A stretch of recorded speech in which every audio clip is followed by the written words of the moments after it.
Hello everyone, मेरा नाम है आदित्य मिश्रा और आज से मैं भारत का इतिहास का सीरीज़ चालू करने जा रहा हूँ। जैसा कि मैंने पहले वीडियो में बताया था, इससे पिछले वाले वीडियो में, कि कोशिश करूँगा कि जो है हिस्ट्री को कवर करूँ। तो भारत का इतिहास शुरू करने जा रहा हूँ और शुरू करता हूँ प्राचीन भारत से। अब प्राचीन भारत में सबसे इम्पोर्टेंट टॉपिक तो यही है ना, सिंधु घाटी की सभ्यता। तो शुरू करते हैं सिंधु घाटी की सभ्यता से।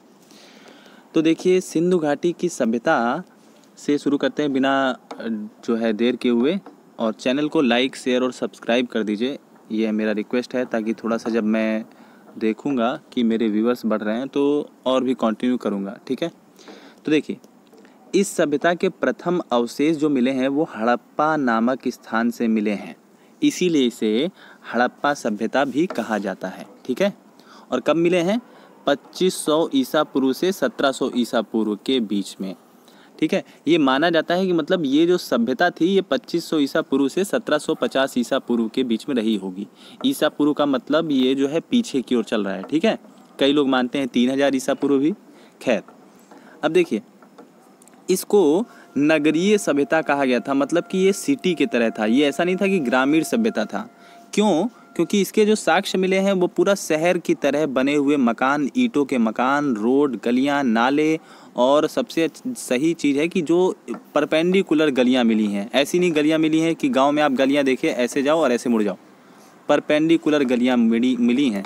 ठीक है, और ये सब कहाँ से मिले हैं? भारत से। जो लोग कहते थे कि भारत जो है सबसे पिछड़ा वो देश है, तो वो लोग देखें कि भारत कितने आगे था शुरुआत में ही। खैर, ये सब अलग टॉपिक हो जाएगा, तो हम आगे देखते हैं। इसमें इम्पोर्टेंट टॉपिक है कि भारतीय पुरातत्व विभाग के जन्मदाता अलेक्जेंडर कनिंघम, बहुत इम्पोर्टेंट क्वेश्चन है। अलेक्जेंडर कनिंघम को माना जाता है कि इन्होंने ही जो है खुदाई करवाई, क्योंकि पुरातत्व विभाग इन्हीं के पास था। ठीक है, ये हेड ऑफ डिपार्टमेंट थे। तो अलेक्जेंडर कनिंघम को माना जाता है कि ये भारतीय पुरातत्व विभाग के जन्मदाता थे और इन्होंने ही जो है खुदाई वगैरह का काम आगे देखरेख किया। ठीक है, और भारतीय पुरातत्व विभाग की स्थापना का श्रेय जाता है लॉर्ड कर्जन को। ठीक है, लॉर्ड कर्जन को एक और श्रेय भी जाता है बंगाल विभाजन का श्रेय। ठीक है, लॉर्ड कर्जन को बंगाल विभाजन का श्रेय जाता है। ठीक है, अब लॉर्ड कर्जन का टाइम पीरियड कब है? बंगाल विभाजन मेरे ख्याल से 1911 में हुआ था। ये भी क्वेश्चन आप लोग के लिए देखिए इंपॉर्टेंट हो जाएगा। ठीक है, और जबकि 1921 में सबसे पहले जो है हड़प्पन सिविलाइजेशन का पता चला था। आगे इसके बारे में लिखा होगा, तो देखते हैं। अच्छा, अगला टॉपिक इसमें है, पॉइंट वाइज पॉइंट चलूँगा। तो अगला क्या है कि हड़प्पा जो सभ्यता था, यानी सिंधु घाटी सभ्यता, वो कांस्य युगीन सभ्यता थी, क्योंकि इसमें कांस्य यानी तांबे का जो है चीज़ें मिली हैं। तांबे की बहुत ज़्यादा चीज़ें मिली हैं। लोहे से लोग अपरिचित थे, क्योंकि लोहे का कोई भी ज्ञान नहीं था। कैसे नहीं था? कोई चीज़ मिला नहीं। अच्छा, एक चीज़ समझ लीजिए कि इसकी जो रिटन डॉक्यूमेंट्रीज़ हैं, मतलब लिखित रूप में कुछ मिला भी है, तो उसको अभी तक कोई पढ़ नहीं पाया है ना। जैसे आप लोग जानते हो ना कि जो अशोक के शिलालेख हैं, उसको किसने पढ़ा था? जेम्स प्रिम्पेंस ने। ठीक है, जेम्स प्रिम्पेंस ने। लेकिन इसके जो शिलालेख हैं उसे अभी तक कोई पढ़ नहीं पाया है। तो ये सारा चीज़ जो है अंदाजे से बोला जाता है। जितने भी लोग पढ़े लिखे लोग हैं, जो पीएचडी वगैरह करते होंगे, उसके बाद ये लोग सभी लोग खोज किए और पुरातत्व विभाग के लोगों ने अपने अंदाजे से बताया कि ये कांस्य युगीन सभ्यता थी। अब देखिए, जैसे खुदाई होते रहता है, इसके नए नए भी स्थल मिलते रहते हैं, है ना। तो अगर आगे जाके कुछ लोहे के सामान मिल जाता है तो कह दिया जाएगा कि हाँ, लोहे की भी खोज हुई होगी। लेकिन फिलहाल इसे हम मानेंगे कांस्य युगीन सभ्यता। ठीक है, तो देखिए, हड़प्पा सभ्यता की सीमाएं कहाँ से कहाँ तक हैं, मतलब कहाँ से कहाँ तक अभी तक खुदाई हुई है। तो सबसे पहले जम्मू कश्मीर में जो उत्तरी है, जो भारत हमारा इस तरह से है ना, भारत इस तरह से है ना, और इस तरह से भारत जो है, उस भारत के उत्तरी सिरे पे, ये उत्तरी सिरा है। यहाँ पर जो जम्मू कश्मीर में, इसमें एक मांडा जगह है। मांडा जगह तक इसमें जो है हड़प्पन सिविलाइजेशन के साक्ष्य मिले हैं। और इसी तरह पश्चिमी सीमा में जो है बलूचिस्तान में, जो पाकिस्तान का बलूचिस्तान, ये पाकिस्तान है ना, यहाँ पर बलूचिस्तान है। तो बलूचिस्तान में एक है सुतकानगे डोर। चूँकि आप लोग ये MCQ तैयार कर रहे हो, तो आप लोग बस ये माइंड में रखो कि पश्चिम में मिला है सुतकांडे डोर। कुछ ट्रिक बना लीजिए। तो पश्चिम में सुतकांडे डोर में जो बलूचिस्तान पाकिस्तान में है, इसके साक्ष्य मिले हैं। और उत्तर में मेरठ उत्तर प्रदेश में आलमगीरपुर है। ठीक है, मेरठ उत्तर प्रदेश में है एक जगह जिसका नाम है आलमगीरपुर, वहाँ से साक्ष्य मिले हैं। और दक्षिण में महाराष्ट्र दौमाबाद से मिले हैं, दैमाबाद से। ठीक है, दैमाबाद महाराष्ट्र से। ठीक है, तो ये चीज़ आप लोग को समझ में आ गया। इसको आप लोग ट्रिक से याद कर लीजिएगा या फिर जैसे भी। अच्छा देखिए, इसमें एक इम्पॉर्टेंट चीज़ है, ये आप लोग को रटना ही पड़ेगा, बहुत इम्पॉर्टेंट है। क्या है कि किस नदी के किनारे कौन सा जो है सभ्यता यानी कौन सा शहर एक प्रकार से था। तो हड़प्पा शहर जो था वो रावी नदी के किनारे निकला है। हड़प्पा सभ्यता कहाँ से निकला था? हड़प्पा शहर रावी नदी के किनारे। ठीक है, क्योंकि नदियों के किनारे ही पहले शहर बसते थे। नदी में क्या होता था, पानी होती थी, सिंचाई वगैरह की व्यवस्था होती, तो खेती वगैरह आराम से हो जाता था। ठीक है, मोहनजोदड़ो जिसको कहते हैं मृतकों का टीला, मोहनजोदड़ो का अर्थ होता है मृतकों का टीला। ये कहाँ से मिला है? ये सिंधु नदी से मिला है। सिंधु नदी कहाँ है? जम्मू कश्मीर से होते हुए पाकिस्तान में बहती है ना। इसकी कई जो है ट्रिब्यूटरीज नदी भी हैं जो इसी से आप लोग आगे देखोगे अभी। तो मोहनजोदड़ो कहाँ से मिला है? सिंधु नदी के किनारे स्थित है। ठीक है, और इसीलिए इसका नाम सिंधु घाटी सभ्यता यानी इंग्लिश में इंडस वैली सिविलाइजेशन भी पड़ा। लोथल कहाँ से मिला है? लोथल पहले है कहाँ? देखिए, लोथल है गुजरात में और बहुत बड़ा बंदरगाह भी है। बंदरगाह, तो बंदरगाह ऐसा कौन सा जगह होता है? बंदरगाह जहाँ खूब सारे बंदर होते हैं, ऐसा है ना? नहीं, बंदरगाह जहाँ पर पानी के जहाज रुकते हैं, जहाँ से व्यापार होता है। ठीक है, पानी के जहाज जहाँ पे रुकते हैं वो होता है बंदरगाह, जहाज जहाँ पर रुकते हैं। तो लोथल कौन से नदी के किनारे है? भोगवा नदी। लोथल कहाँ पर है? भोगवा नदी के किनारे पर। कालीबंगा यह है घग्घर नदी के किनारे पर। रोपड़ सतलज नदी के किनारे पर। आलमगीरपुर हिंडन नदी के किनारे पर। आलमगीरपुर के बारे में अभी बात किए थे, कहाँ पर था आलमगीरपुर? बताइए, आलमगीरपुर कहाँ पर था? ये था जो है पूर्वी भाग में था ना। अभी हम लोग भागते हैं। और पूर्वी भाग में कहाँ पर? मेरठ कहाँ पर है? उत्तर प्रदेश में मेरठ। ठीक है, और मेरठ से ही 1857 की क्रांति का जो है शुभारंभ माना जाता है। ठीक है, चलिए 1857 क्रांति के बारे में तो जब आधुनिक भारत का इतिहास पढ़ेंगे तब देखेंगे। तो सुतकांडे डोर कहाँ है? सुतकांडे डोर ये है दशक नदी के किनारे पर। सुतकांडे डोर कहाँ पर था? ये बलूचिस्तान में था, पाकिस्तान के बलूचिस्तान नदी शहर पर। ठीक है, और ये दाशक नदी के किनारे स्थित था। कुड़ाल सरस्वती नदी के, जो सरस्वती नदी आज के समय में विलुप्त हो चुकी है। बनवाली जो है वो भी सरस्वती नदी के, और चुन्हदड़ो ये सिंधु नदी के किनारे। तो सिंधु नदी के किनारे जो हो गया चुन्हदड़ो और मोहनजोदड़ो। तो जो भी दड़ो है, जहाँ पर भी दड़ो आ रहा है वो सिंधु नदी के किनारे पर है। ठीक है, जहाँ पर भी दड़ो आ रहा है वो सिंधु नदी के किनारे पर है। तो चलिए आगे देखते हैं। तो आगे का टॉपिक क्या कहता है कि हड़प्पा कालीन स्थल के खोजकर्ता और उत्खननकर्ता कौन थे? बहुत इंपॉर्टेंट टॉपिक है।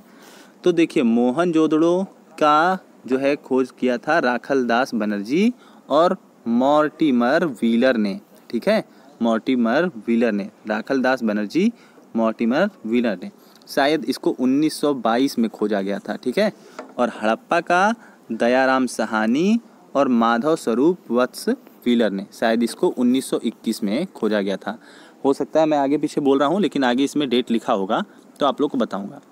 तो हड़प्पा का दयाराम साहनी, ठीक है, हड़प्पा दयाराम साहनी और माधव स्वरूप वत्स एवं व्हीलर। ये व्हीलर जो है दोनों में कॉमन रहेंगे क्योंकि इनके जो है देख रेख में ही खुदाई हुआ था जहाँ पर भी जब मिला था ये। चुन्हदड़ो की खुदाई किसने की थी? गोपाल मजूमदार और आर्नेस्ट मैके। ठीक है, गोपाल मजूमदार। चुन्हदड़ो की खुदाई गोपाल मजूमदार और आर्नेस्ट मैके ने। लोथल की रंगनाथ राव ने। कालीबंगा की अमलानंद घोष और ब्रजवासी लाल ने। कालीबंगा, अमलानंद घोष, ब्रजवासी लाल। रटना ही पड़ेगा, कोई ट्रिक नहीं है। और कुछ चीज़ें जो कहानी के रूप में मैं बताऊंगा वो आगे बताऊंगा। ठीक है, फिर है बनवाली। तो बनवाली की खोजकर्ता किसे कहा जाता है? रविंद्र सिंह बिष्ट को। ठीक है, रविंद्र सिंह बिष्ट को कहा जाता है बनवाली का खोजकर्ता। रोपड़ का यज्ञदत्त शर्मा और सुतकांगडेडोर सर मार्क ओरल स्टाइन। ठीक है, सुतकांगडेडोर कहाँ पर है? पाकिस्तान के बलूचिस्तान में है, बार बार याद करिएगा। लोथल कहाँ पर है? ठीक है, लोथल गुजरात में है, गुजरात में सबसे बड़ा बंदरगाह है। तो जो जो चीज़ इंपॉर्टेंट है वो मैं आप लोग को बताते जा रहा हूँ। ठीक है, और आगे इसमें लिखा भी होगा, टेंशन ना लीजिए। चलिए आगे देखते हैं। तो आगे है नगर विन्यासी पद्धति। ठीक है, कैसे पता चला? तो देखिए यहाँ पर जो है जाल पद्धति थी, ग्रिड सिस्टम। यानी कि आप एक चीज़ समझिए, यहाँ पर क्या क्या थी? नालियाँ थी। ठीक है, यहाँ पर स्नानागार था, यानी बाथ, ये जो आप लोग स्विमिंग पूल आज जानते हो, वहाँ पर पक्के मकान थे, गलियाँ थीं और बहुत सी ऐसी चीज़ें थीं जिससे पता चलता है कि ये शहरी सभ्यता थी। ठीक है, और नगर में आयताकार या वर्गाकार चौड़ी गलियाँ होती थीं जो एक दूसरे को समकोण पर काटती थीं। यानी कि इस तरह से गलियाँ होती थी जो आज के समय में बड़े बड़े शहरों में आप देखोगे। गांव में तो गलियाँ आप देखो, कहीं ऐसे जा रहा है, ऐसे जा रहा है, अचानक से मुड़ गया, यहाँ पर किसी का घर है, यहाँ पर है। लेकिन शहरों में जो शहर बसाया गया होता है, जैसे चंडीगढ़ है ना, चंडीगढ़ जो है शहर बहुत ही अच्छा शहर है, इसको बसाया गया है बाद में। तो चंडीगढ़ में आप देखोगे यहाँ पर जो है बहुत ही जो है परपेंडिकुलर वे में बने हुए रास्ते हैं। ठीक है, तो क्वेश्चन एक ये भी होता है कि चंडीगढ़ को स्थापन करता किसे कहा जाता है? आप लोग कमेंट बॉक्स में बताइएगा। चलिए आगे देखते हैं।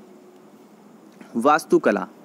वास्तुकला यानी एक प्रकार से इन लोग की जो भी आर्किटेक्चर था। ठीक है, तो भारत में वास्तुकला का आरंभ सिंधु वासियों ने ही किया था। कहा जाता है कि सिंधु घाटियों के सिंधुवासियों ने ही भारत में वास्तुकला का आरंभ किया था। सिंधु सभ्यता एक नगरीय सभ्यता थी। सड़कें एक दूसरे को समकोण पर काटती थीं। भवनें 2 मंजिले में भी थीं। ठीक है, दरवाजे सड़कों की ओर खुलते थे। ऑब्वियसली ये सब चीज़ आप तो समझ ही जाओगे।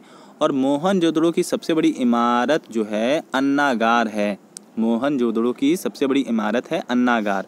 फर्श कच्चा होता था। केवल कालीबंगा में पक्के फर्श के साक्ष्य मिले हैं। यानी कालीबंगा ही ऐसी जगह है जहाँ पर पक्के फर्श के साक्ष्य मिले हैं। ठीक है, चलिए बात करते हैं कृषि पे। तो विश्व में कपास का उत्पादन सर्वप्रथम जो है सिंधुवासी सभ्यता के लोगों को ही जो है श्रेय जाता है। यानी कपास का उत्पादन सबसे पहले किसने किया? सिंधु घाटी का के लोगों ने ही किया। अच्छा, कपास किस पे होती है? काली मिट्टी पर होती है कपास, काली मिट्टी पर। जो काली मिट्टी कहाँ पर है? महाराष्ट्र में है और थोड़ा बहुत मध्य प्रदेश में है, थोड़ा बहुत गुजरात में है काली मिट्टी। तो कपास की खेती जो है सर्वप्रथम सिंधु घाटी सभ्यता लोगों ने ही किया था। सिंधु घाटी से चावल के साक्ष्य मिले हैं। और कहाँ मिले हैं? चावल के साक्ष्य मिले हैं सिंधु घाटी सभ्यता से लोथल से मिले हैं। बाजरा के साक्ष्य मिले हैं, ये लोथल और सौराष्ट्र से मिले हैं। रागी सरसों के साक्ष्य मिले हैं कालीबंगा। ठीक है, और सिंधु घाटी से हल भी जो है मिला है, ये बनवाली से मिला है। ठीक है, सिंधु घाटी में हल मिला है बनवाली से।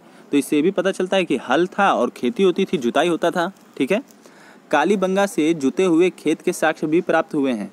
अब आप लोग सोचोगे जुते हुए खेत के साक्ष्य कैसे प्राप्त हुए हैं? तो देखिए, जब ये सिंधु घाटी का अंत कैसे हुआ, इस पे तो अभी भी लोगों का कई मत है, तो ये एग्ज़ाम में आने वाला भी नहीं है। ठीक है, फिर भी आप अंदाज़ा लगाइए, अचानक से बाढ़ आया होगा या भूकंप आया होगा तो चीज़ें दब गई होंगी।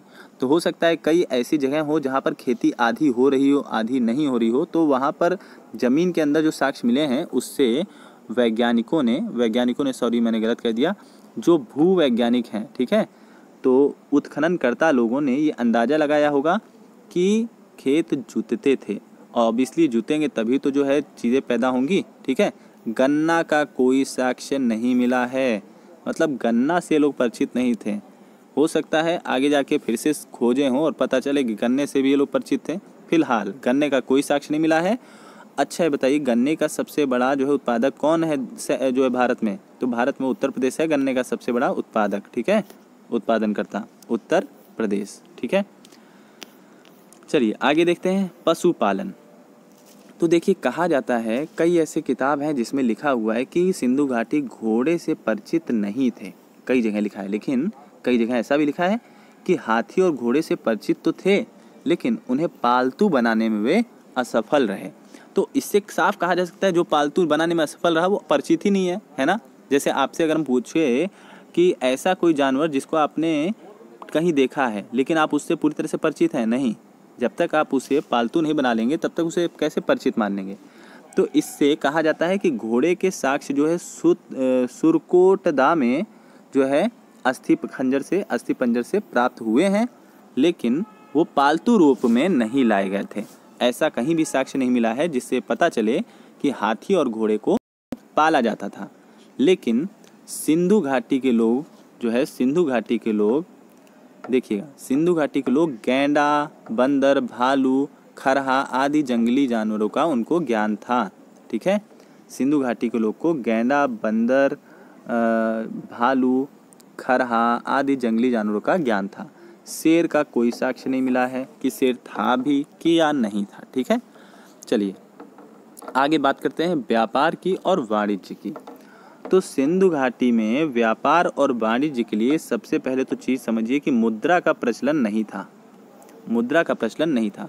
फिर भी लोथल में देखिए कई ऐसी जगह पर जहाँ पर बाहर के मुद्रा पाए गए हैं, है ना। इससे पता चलता है कहाँ के, तुर्की वगैरह के। तो इससे पता चलता है कि वहाँ से भी व्यापार होता था।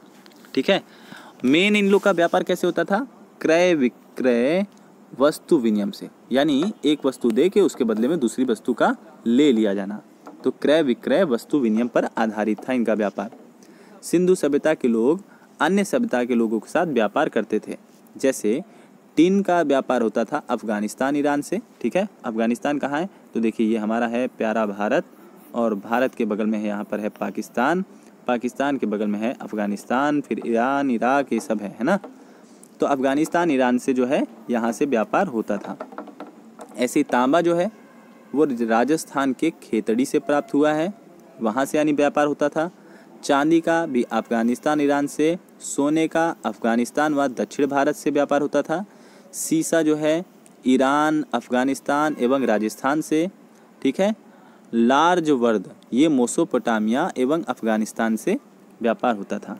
ठीक है, अब देखिए संभवतः हड़प्पा सभ्यता में शिल्पियों एवं व्यापारियों का शासन रहा होगा।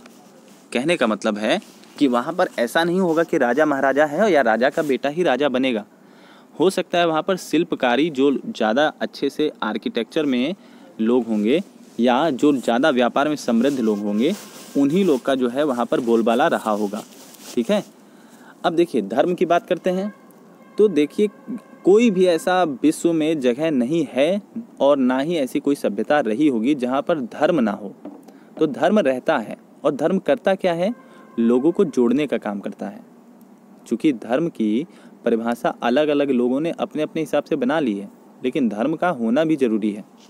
तो देखिए हड़प्पा सभ्यता से मंदिर का तो कोई अवशेष प्राप्त नहीं हुआ है, लेकिन मोहनजोदड़ो से एक मोहर और स्वास्तिक चिन्ह प्राप्त हुआ है। स्वास्तिक चिन्ह देखिए कैसा होता है, आप लोग जानते ही होंगे, है ना। इस तरह से होता है और ये होता है स्वास्तिक चिन्ह। ठीक है, तो स्वास्तिक चिन्ह का साक्ष्य प्राप्त हुआ है। हड़प्पा सभ्यता मुख्य रूप से कुबड़ वाले सांड की पूजा करते थे। ठीक है, कुबड़ वाले सांड की, जो आज नंदी बाबा, नंदी बैल के नाम से जाने जाते हैं, है ना। एक जो है आप लोग जानते हो ना, शिव जी के साथ रहते हैं नंदी बैल। ठीक है, हड़प्पा सभ्यता में वृक्ष पूजा के साक्ष्य भी मिले हैं, जिसमें पीपल, बबूल आदि की पूजा होती थी। देखिए आज भी वृक्ष का पूजा होना बहुत ज़रूरी है। कम से कम इसी बहाने आप लोग वृक्ष को काटने से डरते हो। और देखिए इस समय वृक्ष अगर होते बहुत ज़्यादा तो ऑक्सीजन की कमी ही ना होती, है ना। ऑक्सीजन यानी वातावरण को दूषित करने का सबसे बड़ा कारण यही है, वृक्षों की कटाई। खैर, सिंधु सभ्यता में प्रेतवाद, भक्ति और पुनर्वाद के बीज भी मिलते हैं। मतलब सिंधु सभ्यता के लोग भूत प्रेत से भी थोड़ा बहुत विश्वास रखते थे, ऐसा जो है, और भक्ति से भी जुड़े हुए थे, और पुनर्जन्म के बात भी साक्ष्य यहाँ पर मिलते हैं। यानी वैज्ञानिकों का मानना है, भूवैज्ञानिकों का या फिर पुरातत्व विभाग वालों का, कि ये लोग इन 3 चीज़ों से भी जुड़े हुए थे कहीं ना कहीं। ठीक है, ये धर्म की बात हो गई। अब आगे बात करते हैं अंत्योष्टि के प्रकार। तो देखिए, हड़प्पा सभ्यता में अंत्योष्टि 3 प्रकार से होती थी। एक था पूर्ण आंशिक समाधिकरण और दाह संस्कार। ठीक है, तो दाह संस्कार ये तो आज भी हिंदू धर्म में होता है। पूर्ण समाधिकरण और आंशिक समाधिकरण ये देखिए अन्य धर्मों में होता है। तो देखिए, यानी जैसे शवों को गाड़ना, कुल मिला के आप ये समझिए, लोथल से युग्म सावधान के साक्ष्य मिले हैं। यानी लोथल से ऐसे साक्ष्य मिले हैं कि एक साथ 2-2 शवों को जो है दफनाया जाता था। देखिए, एक इसमें पॉइंट ये है कि विद्वान इसको सती प्रथा के रूप में भी देखते हैं। कई लोग ये देखते हैं कि हस्बैंड वाइफ में शायद कोई एक मर जाता होगा तो दूसरा भी अपने आप जो है इसके साथ चला जाता था। ठीक, लेकिन इसका 100% जो है ऑथेंटिकल कोई भी डॉक्यूमेंट नहीं है, तो इसको हम पूरी तरह से गलत कह सकते हैं या सही कह सकते हैं। फिलहाल जो चीज़ 100% नहीं है उसको हम एग्ज़ाम पॉइंट ऑफ व्यू से इम्पोर्टेंट नहीं मानेंगे। रोपड़ से मालिक के साथ कुत्ता दफनाए जाने के साक्ष्य मिले हैं। अब इससे भी क्या पता चलता है, क्या कुत्ता भी मर जाता होगा मालिक के जाने पर? तो देखिए, हो सकता है कुत्ता इतना ज़्यादा प्यार करने लगता हो या मालिक इतना ज़्यादा कि दोनों एक साथ हमेशा जो है रहना चाहते हों। तो लोथल से कुत्ता साथ में दफनाए जाने के साक्ष्य मिले हैं। ठीक है, ये अलग अलग देखिए विचारधारा के लोग हो सकते हैं और अलग अलग इसमें बातें निकल सकती हैं, क्योंकि कोई भी रिटन इसमें डॉक्यूमेंट्री नहीं है, तो सिर्फ इसमें अंदाज़ा ही लगाया गया है। चलिए लिपि करते हैं। तो सिंधु घाटी के बारे में सर्वप्रथम विचार करने वाले व्यक्ति थे वो थे अलेक्जेंडर कनिंघम। ये वही व्यक्ति थे जिन्हें भारतीय पुरातत्व विभाग का जनक माना जाता है। ठीक है, तो लिपि के बारे में विचार करने वाले थे अलेक्जेंडर कनिंघम। सिंधु लिपि को पढ़ने वाला प्रथम प्रयास करने वाला व्यक्ति था L.A. वेंडल ने सर्वप्रथम प्रयास किया था कि सिंधु घाटी की जो भी लिपि है उसको पढ़ दिया जाए, लेकिन अभी तक इसको पढ़ा नहीं जा सका है। सिंधु घाटी की जो लिपि थी वो भाव चित्रात्मक लिपि थी, यानी कुछ ऐसे लिपि थे जिसमें हमें चित्र समझ में आता था। जैसे मान लीजिए हम एक ये लिपि बना देते हैं तो इससे पता चल रहा है कि हाँ ये किसी पुरुष के जो है लिपि के जैसा लग रहा है ना। जैसे हमारे भारत का हिंदी जो है किस लिपि पे है, देवनागरी लिपि पे है ना। अंग्रेजी किस पे है, रोमन लिपि पे है। तो इसी तरह सिंधु घाटी की लिपि जो है वो भाव चित्रात्मक लिपि थी। अब देखिए, इसका नाम तो हम ही लोगों ने दिया है, मतलब उन लोगों ने जो सिंधु घाटी की सभ्यता से कहीं से जुड़े हुए भी नहीं थे। दूसरा ये है पॉइंट इसमें कि सिंधु लिपि के चित्रों में मछली, चिड़िया, मानव आकृति आदि के चित्र मिलते हैं। सिंधु लिपि दाएं से बाएं लिखी जाती थी, दाएं से बाएं। अब देखिए, हिंदी जो है वो बाएं से दाएं, ये होता है लेफ्ट और ये होता है राइट। ठीक है, तो हिंदी जो है लेफ्ट टू राइट लिखी जाती है, और जबकि सिंधु लिपि दाएं से बाएं, राइट टू लेफ्ट लिखी जाती थी। ये भी एक अंदाज़ा ही है, ये भी एक अंदाज़ा ही है। ठीक है, क्योंकि अभी तक जब पढ़ा ही नहीं गया तो पता क्या चले। जैसे कई बार हम लोग जब कंप्यूटर में कुछ चीज़ लिखते हैं तो आप ऊपर देखते हो कि इस तरह से 3 ऑप्शन होते हैं। एक होता है ऐसे, ठीक, एक होता है ऐसे और एक होता है ऐसे। ठीक है, तो इसका मतलब है कि कोई चीज़ आपने लिखा वो सब कुछ लेफ़्ट टू राइट हो जाए, लेकिन पढ़ेंगे जैसे आपने कोई भी चीज़ लिख दिया इसे, तो हम इस पे क्या कर रहे हैं, हर चीज़ जो है लिखा गया है लेफ़्ट टू राइट और पढ़ा भी लेफ़्ट टू राइट ही जाएगा। लेकिन अगर कंप्यूटर में हम इस ऑप्शन को सेलेक्ट कर लेते हैं तो हर चीज़ हो जाएगा राइट टू लेफ़्ट, लेकिन पढ़ेंगे भी तो जो है लेफ़्ट टू राइट।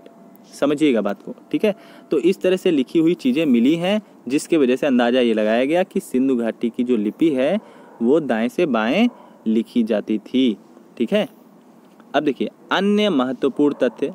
तो देखते हैं, सिंधु घाटी को प्राक ऐतिहासिक युग में रखा जा सकता है, प्रो हिस्टोरिकल एज में। सिंधु सभ्यता के मुख्य निवासी द्रविड़ और भूमध्य सागरीय थे। ठीक है, द्रविड़ और भूमध्य सागरीय थे। सिंधु सभ्यता के सर्वाधिक स्थल गुजरात में खोजे गए हैं, सबसे ज़्यादा लोथल और सुतकोदडा। ठीक है, सिंधु सभ्यता के बंदरगाह थे, जिसमें लोथल बहुत ज़्यादा प्रमुख बंदरगाह था। ठीक है, बंदरगाह वो स्थान होता है जहाँ पर पानी के जहाज वगैरह रुकते हैं और जहाँ से सबसे ज़्यादा व्यापार होता है। ठीक है, मनके बनाने का कारखाना लोथल एवं चिन्हड़ों से प्राप्त हुआ है। मनके बनाने का, ठीक है, जो है कारखाना कहाँ से प्राप्त हुआ है? लोथल और चिन्हड़ों से, ठीक है। सिंधु सभ्यता के मुख्य फसल थे गेहूं और जौ। सिंधु सभ्यता के मुख्य फसल थे गेहूं और जौ। चलिए क्वेश्चन बनता है, बताइए गेहूं कौन सी फसल है? ठीक है, रबी की या जो है खरीफ की या रबी की? चलिए ठीक है। तो तौल की इकाई 1 और 16 के अनुपात में थी। तौल की इकाई जो है 16 के अनुपात में थी। सिंधु सभ्यता के लोग धरती की पूजा, उर्वरता की देवी की पूजा में विश्वास रखते थे, ठीक है। कुल मिला के सिंधु की सभ्यता के लोग जो है किसान थे, कृषि पे जो है ज़्यादा निर्भर थे, इसलिए वो धरती देवी की पूजा आदि करते थे। सिंधु सभ्यता के लोग मातृ देवी की पूजा करते थे। सिंधु सभ्यता की जो है मात्र सत्रात्मक जो थी, यानी वहाँ पर माता का दर्जा यानी स्त्री को बहुत ही ज़्यादा ऊंचा दर्जा दिया जाता था। यानी माता जो थी वो ही घर को ज़्यादा मुख्य रूप से चलाती थी, ठीक है। पर्दा प्रथा एवं वैश्यावृत्ति सिंधु सभ्यता में प्रचलित थी, ठीक है। पर्दा प्रथा और वैश्यावृत्ति सिंधु सभ्यता में कहीं कहीं प्रचलित थी, कहीं कहीं कहेंगे, ठीक है, हर जगह नहीं थी और हर जगह के साक्ष्य भी नहीं मिलते हैं। जैसे एक देखिए मूर्ति भी पाई गई है, आगे आप इसमें देखोगे उसमें स्त्री को नाचते हुए यानी डांस करते हुए दिखाया गया है, वहाँ पर पर्दा नहीं दिखाया गया है, ठीक है। एक ऐसा ही जो है मोहनजोदड़ो से एक मूर्ति मिला है जिसमें दाढ़ी मिला है, बाबा मिले हैं, इस तरह से एक बाबा जी मिले हैं, ठीक है। आँख नाक है, उनकी दाढ़ी है और दाढ़ी के साथ वो इस तरह से एक जो है चद्दर ओढ़े हुए हैं। अभी आगे आप देखोगे तो अंदाज़ा लगाया जाता है कि सिंधु सभ्यता के में गुरु उरु भी थे, बाबा लोग भी थे, ठीक है, बाबा लोग भी थे। तो आगे आप इसे देखोगे चित्र में। अब बात करते हैं हड़प्पा कालीन स्थल के बारे में। तो जैसा कि मालूम है हड़प्पा किस नदी के किनारे था? रावी नदी के किनारे। और देखिए हमने बताया था ना 1921 में दयाराम साहनी ने हड़प्पा की खोज की थी 1921 में। और इसमें शंख का बना हुआ बैल, नटराज की आकृति, पैर में सांप दबाए हुए गरुड़ का चित्र, मछुआरे का चित्र, सिर के बल खड़ी नग्न स्त्री का चित्र, गर्भ में से पौधा निकलता दिखाई दे रहा है आदि चित्र प्राप्त हुए हैं। मोहनजोदड़ो की बात करते हैं तो सिंधु नदी के किनारे है मोहनजोदड़ो, ठीक है। देखिए हड़प्पा कहाँ है? रावी नदी के किनारे, जिसकी खोज 1921 में दयाराम साहनी ने की। मोहनजोदड़ो कहाँ है? सिंधु नदी के किनारे, जिसकी खोज 1922 में राखल दास बनर्जी ने की थी, ठीक है। भवन पक्की ईंटों द्वारा निर्मित, ये सब चीज़ें मोहनजोदड़ो से प्राप्त हुई है। सीढ़ी का साक्ष्य मिला है। प्रवेश द्वार गली में कांस्य की एक नर्तक की मूर्ति प्राप्त हुई है, ठीक है। इस तरह से डांसिंग गर्ल की एक मूर्ति प्राप्त हुई है। एक हाथ इस तरह से है, एक हाथ इस तरह से है, कुछ करके, ठीक है। डांसिंग गर्ल की मूर्ति प्राप्त हुई है और एक श्रृंग पशु आकृति वाली मोहर भी प्राप्त हुई है, ठीक है। और देखिए इसे सिंधु घाटी सभ्यता में जो मोहनजोदड़ो है उसे मौत का टीला भी कहा जाता है। मोहनजोदड़ो को मौत का टीला भी कहा जाता है, ठीक है। अब बात करते हैं लोथल की। तो लोथल कहाँ पर है? गुजरात में भोगवा नदी के किनारे, गुजरात में भोगवा नदी के किनारे। और गोदीवाड़ा के साक्ष्य प्राप्त हुए हैं, चावल एवं बाजरा के साक्ष्य प्राप्त हुए हैं, 2 मुँह वाले राक्षस के अंकन वाली मुद्रा प्राप्त हुई है, पंचतंत्र की चालाक लोमड़ी का अंकन प्राप्त हुआ है, मम्मी का उदाहरण प्राप्त हुआ है। मम्मी यानी मुर्दों को जो है लेप वगैरह लगा के काफ़ी समय तक उन मुर्दों को, लाशों को जो है सड़ने से बचाने के लिए किसी बॉक्स में बंद करके रखा जाना, ये वहाँ से प्राप्त हुआ है। बतख, बारहसिंगा, गोरिल्ला के अंकन वाली मुद्राएं भी प्राप्त हुई हैं, ठीक है। यानी ये उन मुद्राओं पर बतख, बारहसिंगा, गोरिल्ला आदि छपे हुए थे। अब आप सोचोगे अभी मैंने कहा था कि यहाँ पर जो है मुद्रा का प्रचलन नहीं था। तो देखिए कोई भी चीज़ 100% नहीं होता है, था लेकिन उतना ज़्यादा नहीं था जितना ज़्यादा लोग वस्तुओं के क्रय विक्रय करते थे, ठीक है। आगे देखते हैं कालीबंगन, ठीक है। कालीबंगा जिसे बोलते हैं, ये घग्गर नदी के किनारे राजस्थान में है। इसका शाब्दिक अर्थ है काली चूड़ियाँ। कालीबंगन जो है राजस्थान में स्थित है और इसका शाब्दिक अर्थ है काली चूड़ियाँ। तो देखिए प्राक हड़प्पा एवं विकसित हड़प्पा दोनों के साक्ष्य जो है कालीबंगा से मिले हुए हैं। इसमें जुते हुए खेत और सरसों के साक्ष्य प्राप्त हुए हैं कालीबंगा से। वेरी इंपॉर्टेंट है, जुते हुए खेत एवं सरसों के साक्ष्य प्राप्त हुए हैं। इसमें एक सींग वाले देवता के भी साक्ष्य प्राप्त हुए हैं। कपाल में छेद वाले बालक का शव प्राप्त हुआ है। ठीक है, कपाल में छेद वाले बालक का शव प्राप्त हुआ है। ये एक प्रकार से सन प्राप्त हुआ है। देखिए क्या लिखा हुआ है, सल्प क्रिया का ये एक उदाहरण है। ठीक है, अब देखते हैं, बात करते हैं चुन्हदड़ों की। ठीक है, चन्हुदड़ों की। देखिए प्रोनाउंसिएशन अपने हिसाब से कर लीजिएगा, लिखा हुआ भी है। तो मनके बनाने का कारखाना प्राप्त हुआ है यहाँ से। ईंटों पर बिल्ली का पीछा करते हुए कुत्ते के पदचिन्ह प्राप्त हुए हैं। ठीक है, ईंटों पर बिल्ली का पीछा करते हुए कुत्ते के पदचिन्ह प्राप्त हुए हैं। कहाँ से? चुन्हदड़ों से। बनवाली से हरियाणा के हिसार जिले में स्थित है ये। पहले तो बनवाली कहाँ पर है? हरियाणा के हिसार जिले में। और इसमें अच्छी किस्म के जौ की प्राप्ति हुई है। हल्की आकृति वाला खिलौना भी प्राप्त हुआ है। ठीक, फिर बात करते हैं रोपड़ की। रोपड़ कहाँ है? पंजाब में सतलज नदी के किनारे पर स्थित है। रोपड़ पंजाब में सतलज नदी के किनारे पर स्थित है। मानव के साथ साथ इसमें कुत्ते के दफनाए जाने के साक्ष्य प्राप्त हुए हैं। यानी कि इससे एक बात पता चलता है कि कुत्तों को लोग उस समय बहुत ही ज़्यादा महत्व देते होंगे। ठीक, अब देखिए ऐसा तो होगा नहीं कि कोई कुत्ते से नफरत करता हो और उसको शव के साथ दफनाया जाए। तो यानी रोपड़ से जो प्राप्त है, पंजाब में जो सतलज नदी के किनारे पर स्थित रोपड़ जगह था, वहाँ से कुत्तों के दफनाए जाने का साक्ष्य प्राप्त हुआ है। और किसके? मानव के साथ। तो इससे पता चलता है कि कुत्तों से काफ़ी ज़्यादा प्यार रहा होगा। यानी पालतू जानवर में कुत्ते बहुत ही ज़्यादा महत्व रखते होंगे। आगे बात करते हैं धौलावीरा की। तो धौलावीरा गुजरात के भरूच जिले में स्थित है और जल प्रबंधन के लिए 16 जलाशयों की प्राप्ति हुई है धौलावीरा से। ठीक है, धौलावीरा से 16 जलाशयों की प्राप्ति हुई है। याद कर लीजिए, धौला शब्द से क्या समझ में आ रहा है? धौला से आ रहा है धुला, धौला से समझ में आ रहा है धुला, और धुला किससे जाता है? जल। यानी जल प्रबंधन की प्राप्ति हुई है धौलावीरा से। कितने? 16 जलाशयों की प्राप्ति हुई है। अब है सुरकोटदा। तो सुरकोटदा गुजरात के कच्छ में स्थित है। सुरकोटदा गुजरात के कच्छ में स्थित है। ठीक है, और यहाँ से शॉपिंग कॉम्प्लेक्स के साक्ष्य प्राप्त हुए हैं। अब सोचिए, शॉपिंग कॉम्प्लेक्स यानी कि व्यापार वगैरह के लिए जो सामान आते थे उसको जो फुटकर रूप में क्रेता विक्रेता जहाँ पर जाते थे वो कहलाता था शॉपिंग कॉम्प्लेक्स।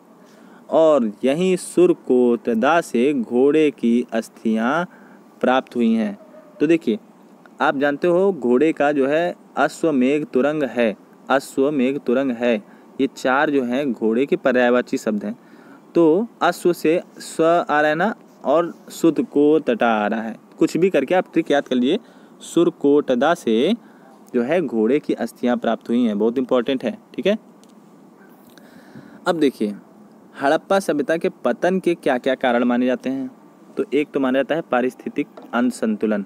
जैसे इस समय पूरे विश्व का हाल है, क्या हो रहा है? वायरस बढ़ रहा है, बैक्टीरिया बढ़ रहे हैं और अन्य जीव जंतु नष्ट हो रहे हैं धीरे धीरे।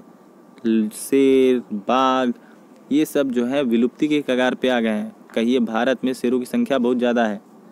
ऐसे ही एक ये भी है जल प्लावन, यानी बहुत भी भयंकर बाढ़ आ गया होगा। ठीक है, दूसरा है शुष्कता, यानी कि सूखा पड़ जाना, हो सकता है सूखा पड़ गया हो। नदी मार्ग में परिवर्तन, ठीक है, हो सकता है नदी, जैसे देखिए नदियाँ क्या होती है, मार्ग में परिवर्तन करती रहती हैं। आपने देखा होगा बिहार में एक नदी है, बिहार में एक नदी है जिसे बिहार का शोक भी कहा जाता है। ठीक है, वो नदी क्या करती है, हर बार बिहार में बाढ़ लाती है और हर बार अपना मार्ग बदल देती है। हर 10-15 सालों में मार्ग कभी इधर से जा रही है, कभी थोड़ा इधर से जा रही है। तो यही कारण है, मान लो लोग यहाँ पर व्यवस्था बना लिए, यहाँ पर ऐसा व्यवस्था कर ली कि बाढ़ ना आए, तो पानी तो आना ही है ना, नेपाल वगैरह के बॉर्डर से पानी आता है काफ़ी। तो बिहार में बाढ़ का मुख्य कारण है नदियों का जो है बदलना। अब आज के समय में तो डैम वगैरह बन जाता है, बांध वगैरह बन जाता है, लेकिन उस समय नदियों में परिवर्तन जो होता था उसकी वजह से काफ़ी ज़्यादा नुकसान होता था। ठीक है, तो बाढ़ का आना और जलवायु में परिवर्तन होना और प्रशासनिक शिथिलता, तो कुल मिला के बाह्य आक्रमण बहुत सी चीज़ें मानी जाती हैं। इनमें से कोई भी ऐसा नहीं है जिसे हम ऑथेंटिकल कह सकें। ठीक है, सब अंदाजे पर है। क्षेत्रफल की दृष्टि से जो सबसे बड़ा नगर रहा है वो है मोहनजोदड़ो, फिर है हड़प्पा, फिर धौलावीरा और फिर कालीबंगन। धौलावीरा भारत में स्थित सबसे बड़ा हड़प्पाकालीन स्थल है, क्योंकि मोहनजोदड़ो तो पाकिस्तान में है ना, जिसे मृतकों का टीला भी कहा जाता है। तो भारत में स्थित सबसे बड़ा जो है हड़प्पाकालीन सभ्यता स्थल वो है धौलावीरा। ठीक है, कमेंट बॉक्स में बताइए धौलावीरा कहाँ पर था और इसकी खोज किसने की थी, अभी भी पढ़ाया गया है। तो चलिए आज के लिए इतना ही। ये रही सिंधु घाटी सभ्यता की सभी जानकारियाँ। फिर मिलते हैं नेक्स्ट वीडियो में, जिसमें हम लोग शुरू करेंगे वैदिक सभ्यता के बारे में। तो आज के लिए धन्यवाद। God bless you all, have a nice day.